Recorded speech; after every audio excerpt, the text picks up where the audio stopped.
No drugs in city અંતર્ગત ઉધના પોલીસની surveillance team પેટ્રોલિંગમાં હતી તે દરમિયાન મળેલી બાતમીના આધારે 9.8 કિલો ગાંજાના જથ્થા સાથે 2 સગીરને દબોચ્યા હતા. સુરત ઉધના વિસ્તારમાં પોલીસે ડ્રગ્સ વિરુદ્ધની કાર્યવાહી કરી 2 સગીર કિશોરોની અટકાયત કરી છે. બંને પાસેથી 9.8 કિલો ગાંજો અને મોબાઈલ ફોન મળી આવતા કુલ 4.65 લાખનો મુદ્દામાલ જપ્ત કરવામાં આવ્યો છે. બાતમીના આધારે કાર્યવાહી કરતા પોલીસને આ સફળતા મળી છે.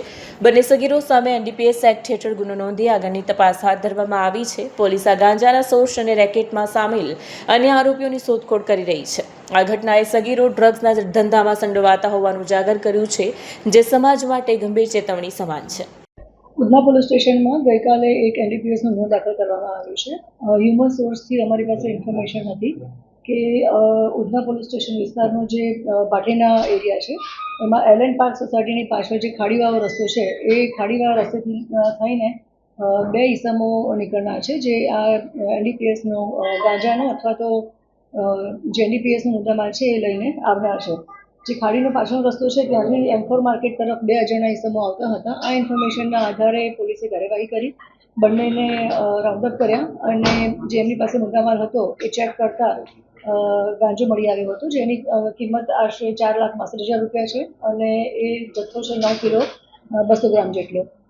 જે બંનેને રાઉન્ડઅપ કર્યા છે અને પૂછપરછ કરી તો એ બંને બાળ કિશોરો છે, જે કાયદાના સંઘર્ષમાં આવનાર છે, જેઓ મૂળ બિહારના છે અને બિહારનો રોશન કુમાર જે સીતામઢીનો છે એણે આ મુદ્દામાલ એનડીપીએસનો ગાંજો એમને આપ્યો હતો અને કહ્યું હતું કે ઉધના વિસ્તારમાં જઈ અને હરિનગર સોસાયટી છે, હરિનગર વિસ્તાર છે, ત્યાં બબલુ કુમાર કરીને હશે, એને માલ આપવાનો છે.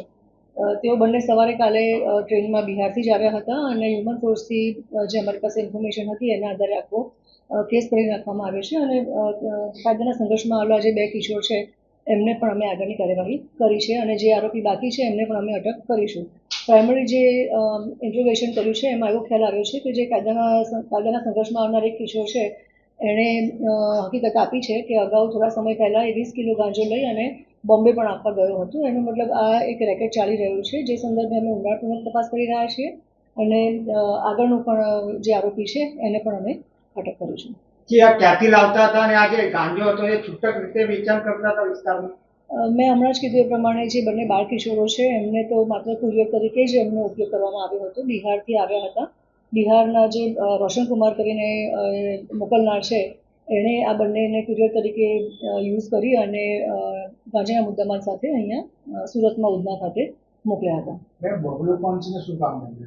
એ અમે અત્યારે ઇન્વેસ્ટિગેશન અમારું ચાલુ છે. જેવી અમને અપડેટ ઇન્ફોર્મેશન મળે છે અને અમે એમાં આગળ કાર્યવાહી કરીએ છીએ. આપણે